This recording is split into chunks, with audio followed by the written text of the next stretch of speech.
Hey everybody, welcome back to 1776 or Bust. Tonight I'm going to be doing a new review on a product that I just received a couple of days ago in the mail.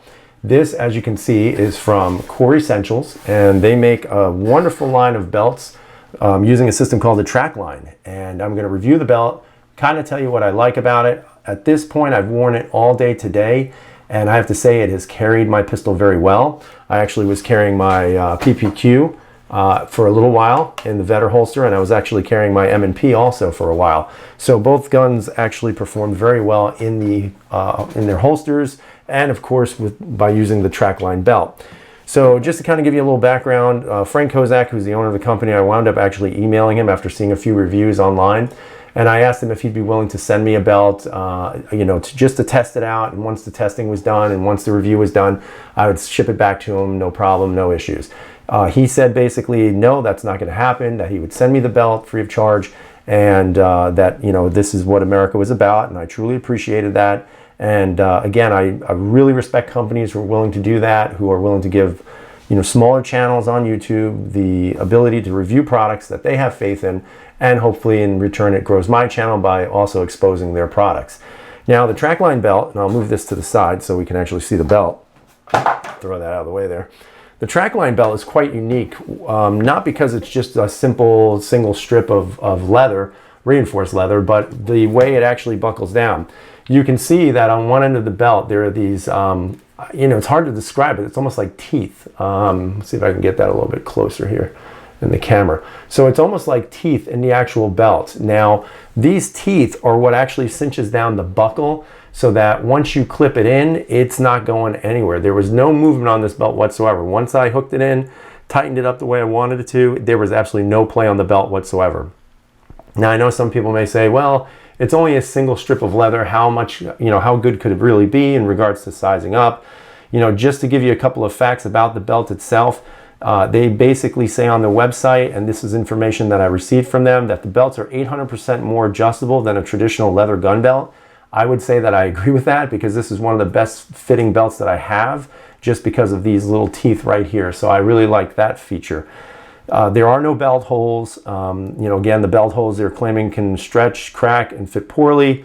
Instead of that, they use this hidden track here to create over 40 plus size positions in small 1/4 inch increments. So you have the ability to really give yourself a very, very customized fit to the belt itself. So that's really good. The look is very nice, very smooth, nice leather that they have here. It is just a single piece of leather. However, it is reinforced. Now, on their website, it basically says here that the belt is constructed using reinforced top grain leather and is 1.5 inches wide to fit through most belt holes. It's designed to support light to medium weight firearms, total weight 3 pounds, and yet it's flexible enough that you forget you're wearing a gun belt. So, this is not going to be necessarily for a very heavy belt, or a very heavy gun and its holster, but at the same time, it should be sturdy enough to carry most modern firearms, at least in my opinion. Like I said, I had the PPQ and the M&P full size, and I had no issues carrying those whatsoever. Now, another interesting fact about the belt itself is how it's sized. The sizing here actually goes anywhere from a waist size of 24 all the way up to a size 54-inch waist. And what you have to do is you have to size the belt, try on the belt, determine how much excess leather to trim off, remove the buckle and trim with household scissors, and then using the trim marks printed on the back of the belt, you basically replace the buckle and it's ready to wear. So basically what that means here is that what you do is you basically measure your waistline, and wherever your waistline falls, depending on how much more leather you want on this, you just take a good pair of sharp scissors and you cut through it.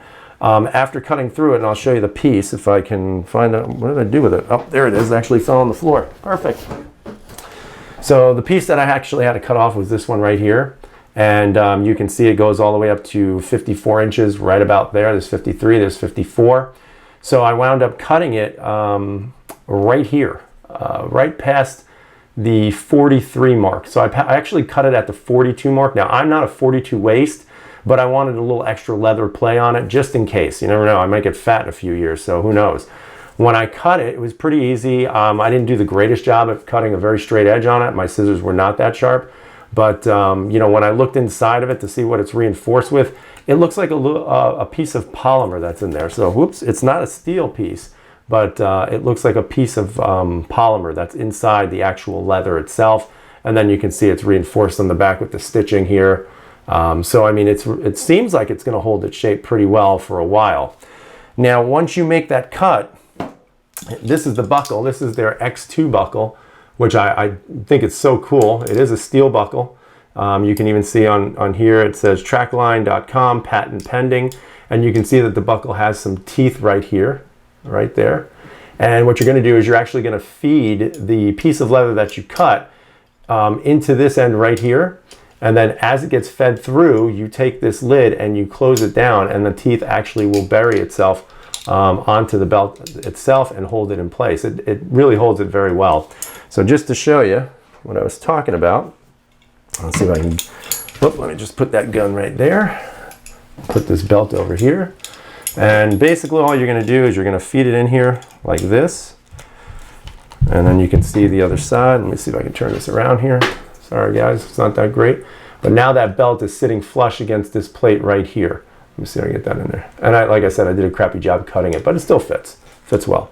So I just straighten it out, I hold it down, making sure there's no play, and then you just take this and you clamp down on it. And the teeth basically dig into the leather and it holds it firmly in place, no issues, no play. So right now I have a belt that's approximately about 42-inch waist.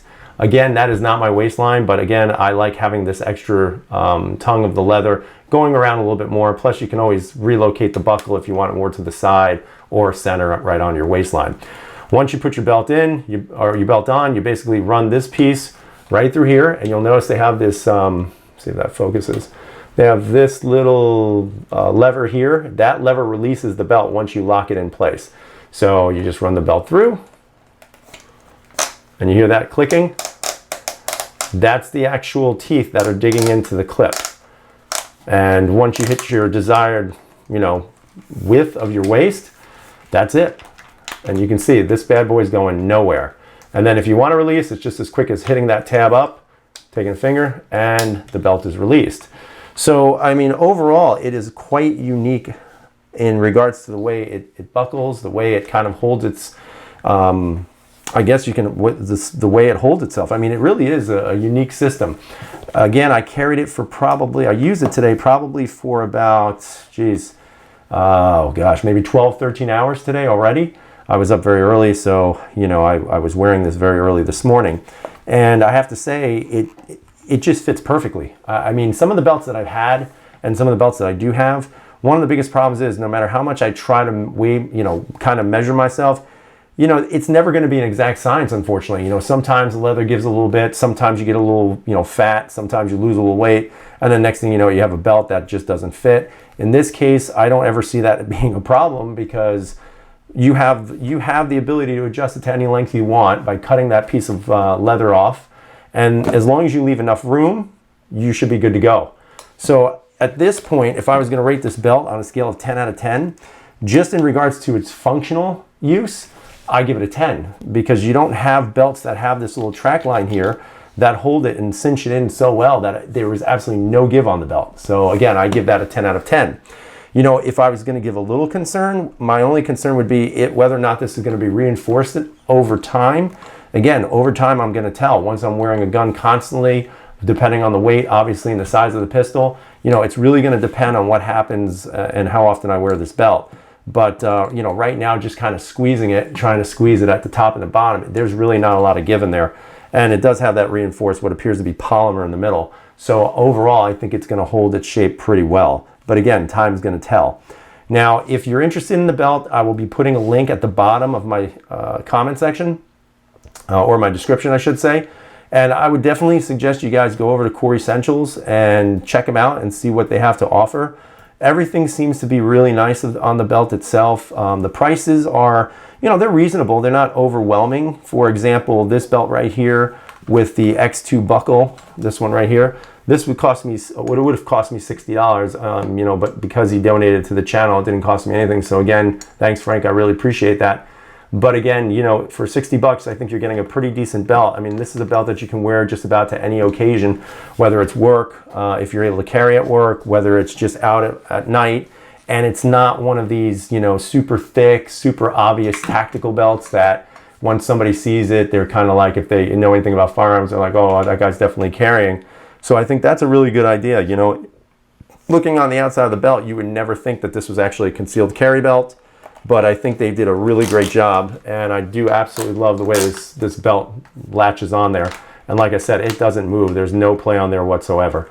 So again, it's CoreyEssentials.com. I'll be putting a link at the bottom. Check them out if you want. Buy a belt, and you know, if you can, just tell them that you saw the review on this channel. Hopefully, maybe one day somebody will say, yeah, if you put my code in, we'll give you a discount. But at this point, I haven't heard any offers yet. Other than that, great belt. Really happy with it. So on Sunday, I'll be doing a secondary review on this holster. I have to say I've been very pleasantly surprised. And this combination today with this great belt and this great holster, I have to say was a win-win for me. So again, I appreciate everything that you guys are doing. Help support the channel. Definitely subscribe if you haven't. And hopefully you guys are having a great night. Oh, also, I do want to do a public apology really quick to my boy, Big Johnson. I did not watch his full video, and I apologize for that. I've been very busy doing a million things, so I'm just going to humbly give a public apology to him. I promise I will be watching all of your videos all the way through from now on. So I hope you guys are having a great night. Stay safe. I have another video tomorrow. I think I'm going to do one, maybe two, because I'm going to be starting another video kind of thing about boots, because a lot of people talk about being prepared, but so far we don't hear a lot about footwear. And in my opinion, footwear is a huge part of that little scenario there. So I hope you guys are being safe. Hope you guys are having a great night. And as always, freedom is never free.